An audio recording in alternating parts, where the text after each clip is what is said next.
कहानी की शुरुआत होती है ग्रे नाम के एक कार मैकेनिक से, जो अपने गराज में एक कार को रिपेयर कर रहा होता है। ये कार इसके एक रेगुलर कस्टमर की होती है और आज इसे ये कार अपने कस्टमर को वापस देने जाना था। जब ग्रे गराज को बंद करके इस कार को उसके मालिक के पास छोड़ने के लिए निकलता है, तभी उसकी वाइफ आशा अपनी एआई ऑटोमेटिक कार में वहां आती है। आशा के पास जो ऑटोमेटिक कार थी वह काफी ज्यादा एडवांस थी। ये कार बिना स्टीयरिंग व्हील पकड़े इंसान को सिर्फ वॉइस मैसेज पर उसके लोकेशन तक पहुंचा देती थी। लेकिन ग्रे को एआई टेक्नोलॉजी बिल्कुल भी पसंद नहीं है। उसका मानना था कि ये रोबोटिक मशीन्स आगे जाकर इंसानों के लिए बहुत बड़ा खतरा बनेंगी। लेकिन दूसरी तरफ ग्रे की वाइफ आशा एक बहुत ही बड़ी एआई कंपनी में काम करती है। इन दोनों की सोच में जमीन आसमान का फर्क था, लेकिन फिर भी ये दोनों एक दूसरे से बहुत ज्यादा प्यार करते थे। ग्रे अपनी वाइफ आशा से कहता है, चलो आज मैं तुम्हें किसी से मिलवाता हूँ। मेरा एक रेगुलर कस्टमर है जिसकी कार मैंने ठीक कर ली है और अब मुझे उसे उसकी कार वापस करनी है। आशा पहले तो वहाँ जाने से इनकार करती है, लेकिन ग्रे के बार बार कहने पर वो वहाँ जाने के लिए राजी हो जाती है। मगर ग्रे को पता नहीं होता कि आशा को वहां ले जाकर ये अपनी लाइफ की सबसे बड़ी गलती कर रहा है। उसके बाद ये दोनों उसी कस्टमर की कार में बैठकर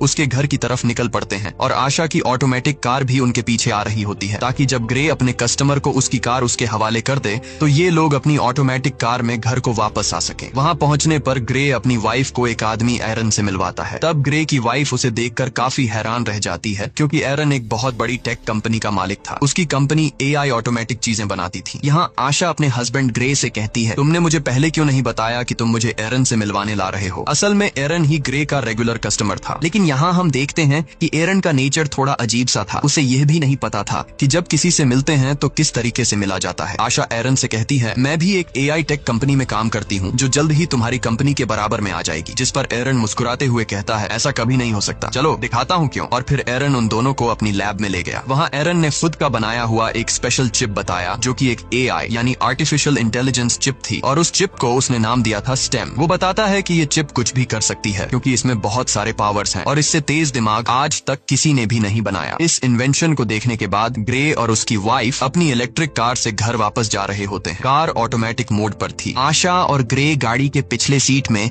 रोमांस में मसरूफ थे, लेकिन तभी अचानक से उनकी कार अपने रास्ते से भटककर दूसरे रास्ते पर चलने लगती है। ग्रे ये नोटिस कर लेता है कि कार वहां पर नहीं जा रही जहां उसे जाना चाहिए। तब ग्रे की वाइफ अपनी कार को वापस घर के रास्ते पर चलने के लिए कहती है, लेकिन वो कार कहती है कि सिस्टम में कोई खराबी आ गई है। ग्रे मैन्युअली कार की ब्रेक दबाकर उसे रोकने की कोशिश करता है, जिससे कार रुकती नहीं बल्कि उसकी स्पीड और ज्यादा बढ़ जाती है। ये दोनों कार को रोकने की काफी कोशिश करते हैं, लेकिन कार को नहीं रोक पाते, जिसकी वजह से उनकी कार स्पीड ब्रेकर से टकरा जाती है और उलट जाती है। लकीली इस एक्सीडेंट में इन दोनों को ज्यादा चोटें नहीं आती और ये दोनों बच जाते हैं। ये लोग कार से निकलने की कोशिश कर रहे होते हैं कि तभी वहां पर एक गाड़ी आकर रुकती है, जिसमें से 4 लोग बाहर आते हैं और वो इन दोनों को कार से बाहर निकालकर पकड़ लेते हैं। उसी जगह पर एक पुलिस ड्रोन कैमरा भी ऊपर से सब कुछ शूट कर रहा होता है, जो उन 4 लोगों को पहचानने की कोशिश कर रहा था, लेकिन ड्रोन उन्हें नहीं पहचान पाता। यहाँ ग्रे को लगता है कि शायद ये लोग चोर हैं। वो उन लोगों से कहता है, प्लीज हमें छोड़ दो और बदले में तुम बेशक हमारी गाड़ी, पैसे सब कुछ ले लो। लेकिन वो लोग ग्रे की कोई बात नहीं सुनते और उनमें से एक आदमी ग्रे की वाइफ को शूट कर देता है। ये देखकर ग्रे पूरी तरह से सुन्न हो जाता है। ग्रे की आंखों के सामने उसकी दुनिया उजड़ गई। वो तेजी से चीखने लग जाता है। उसके बाद ये लोग ग्रे को पकड़कर पहले उससे खूब मारते हैं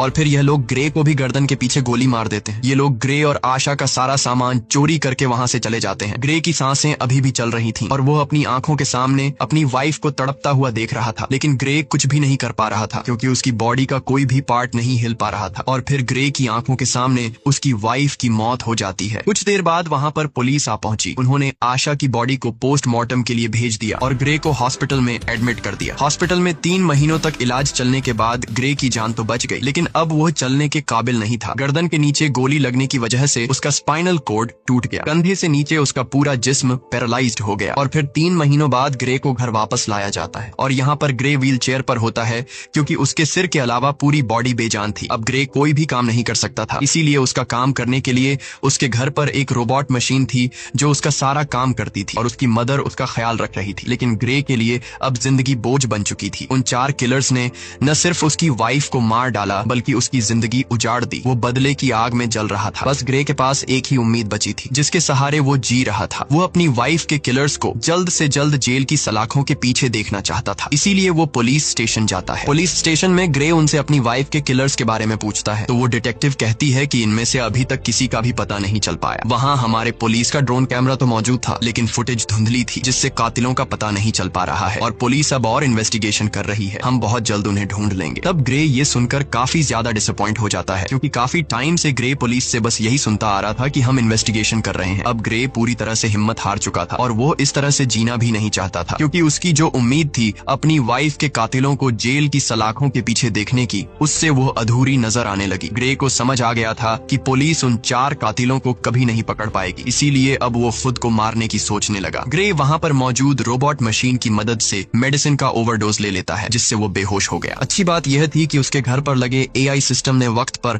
एम्बुलेंस को फोन कर दिया, जिससे ग्रे की जान बच गई। और यहाँ ग्रे से मिलने उसका वही रेगुलर कस्टमर एरन आता है। वो ग्रे से कहता है, मुझे तुम्हारी ये हालत देखकर बहुत बुरा लग रहा है। एरन ग्रे को दोबारा अपने पैरों पर खड़ा होकर जीने की उम्मीद देता है और कहता है, ग्रे क्या तुम्हें याद है मैंने तुम्हें एक बार एक पावरफुल AI चिप दिखाई थी। अगर तुम उसे अपनी बॉडी के अंदर लगा दो तो तुम एक बार फिर से चलने के काबिल हो जाओगे, साथ ही साथ बहुत ज्यादा पावरफुल भी हो जाओगे। लेकिन ग्रे एरन की इस ऑफर से इनकार कर देता है। ग्रे कहता है, अब मैं ये जिंदगी नहीं जीना चाहता। तब एरन उससे कहता है, सोच लो ग्रे, ये चिप तुम्हारी वाइफ को तो जिंदा नहीं कर सकती, लेकिन तुम्हें एक बार फिर जीने का मौका दे सकती है। अगर तुम्हारी वाइफ भी जिंदा होती तो वो भी यही चाहती। ये बात ग्रे के दिमाग को टच कर गई। वो